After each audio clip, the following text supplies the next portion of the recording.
YSR Congress party సభ్యులు అసెంబ్లీకి attend అవుతున్నారు, కానీ సభలో కూర్చుని స్పీచుల్లో పాల్గొనరు, డిబేట్స్లో పార్టిసిపేట్ చేయరు.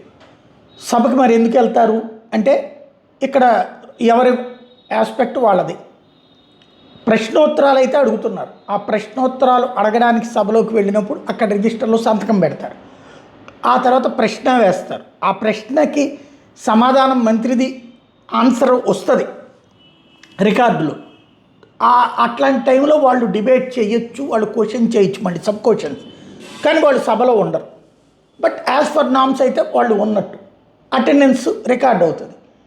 ఇక్కడ వీళ్ళు ఏమని కోరుకుంటున్నారు, 100 రోజుల పాటు సభకి అటెండ్ కాకపోతే వాళ్ళని తొలగించాలని కోరుకుంటున్నది ప్రభుత్వం.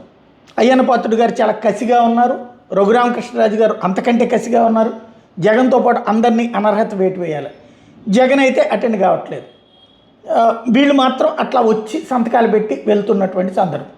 ఇప్పుడు డిజిటల్ అటెండెన్స్ అనే ఒక కొత్త కాన్సెప్ట్ని తెర మీదకి తీసుకొచ్చారు. రిజిస్టర్కి అక్కడ బెటరట, సంతకాలు అక్కడ చేయక్కర్లేదు. రిజిస్టర్లో సభ లోపలికి అడుగు పెడితే అక్కడ డిజిటల్ సంతకం ఆన్ అవుతుంది అన్నమాట. తద్వారా ఇక డిజిటల్ పద్ధతిలో ఎమ్మెల్యేల హాజరు నమోదు చేస్తాం అన్నట్టు. అంటే స్పీకర్ చేతిలోకి తీసుకుంటారు. ఒకవేళ సభ లోపలికి అటెండ్ అయినా కూడా ఆయన ఆబ్సెంట్ పెడితే ఎవరేం చేయలేరు.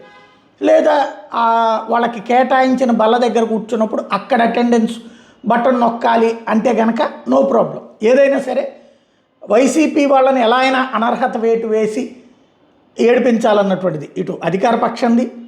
అధికార పక్షానికి అందకుండా, అదే సందర్భంలో తమ నాయకుడి మాట చెడకుండా, తమకి అనర్హత వేటు పడకుండా చూసుకునే ప్రయత్నం వైసీపీ ఎమ్మెల్యేలది.